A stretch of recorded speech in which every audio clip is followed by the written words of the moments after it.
Visit the website www.hypnoticaudiosecrets.com for more information.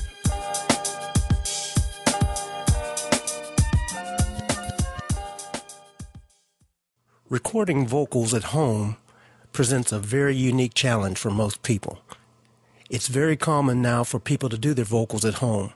Even though I get a chance to work in multi-million-dollar recording studios, and some of the artists I work with have, multi-million-dollar studios right in their home, the average person usually is set up in a bedroom or a living room or some kind of office room or something like that, where they've set up their equipment, and that's their studio, and you have to make it work.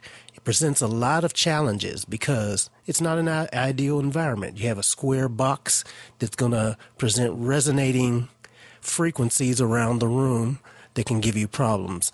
And some of the top 5 mistakes, especially for recording vocals, are as follows. If you do these things, they'll help you clean up and clear up your vocals tremendously and make them stand out when you go to do your final mix a lot easier. So here are the top 5 mistakes that I think most people make, and if you pay attention to these, they'll make your vocal recordings much better. Number 1, not using filters. Okay, most people that are in the business at all of recording usually have some idea of what filters are. But in case you don't, I'll explain. A filter is a part of the EQ that steeply chops off the frequencies either below a certain level that you set, a certain point that you set, or either above a certain point that you set.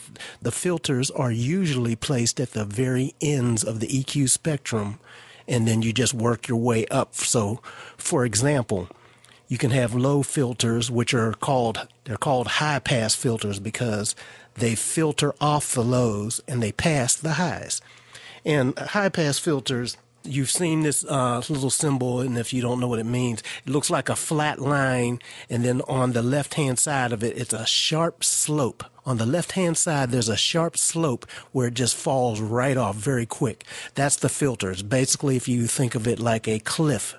And the opposite is on for the high end, the high filter, which is called a low-pass filter, filters off the highs. It passes the lows and filters off the highs. So if you look at it, it's a flat line and then a steep fall off on the right side that looks like a cliff on the right side. That's representing the highs because the highs are usually on the right. The lows are usually on the left when you look at any kind of EQ graph. And if you want to clean up your vocal sound, and in fact clean up most sounds where you're recording with a microphone, unless it's a kick drum or unless it's a bass being amplified and mic'd, because what that'll do is that'll clean out a whole lot of junk from your signal. The low frequencies are what sucks up all the power. Highs are very easy for speakers to reproduce. Lows take a lot more power. They make, if you ever watch your speakers and you see them pulsing, that's because of the lows usually making the speakers pulse in and out. If you just watch them, you can see it, especially if you turn it up very loud. So you can have more energy where they can handle more energy and not work so hard if you filter out lows that you don't need. And the vocals don't go but so low. So you can automatically, as a kind of general rule of thumb, I usually pop on, if there's a board that has a button that has a filter, most of the time they're usually somewhere around like 85 hertz. You see the signal says 85 Hz or something similar. And usually it's somewhere within that area, sometimes it'll be 85, 80, 75.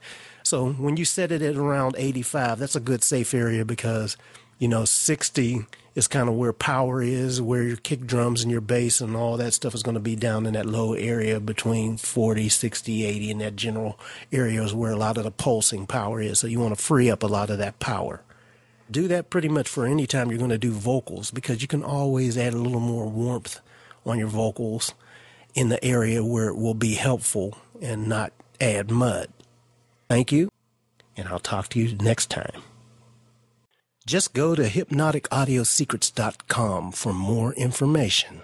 Also, just go to kalik-o-vision.com and get your free 7-part mini course. It'll be very helpful. Thank you for listening, and I'll see you on the next episode.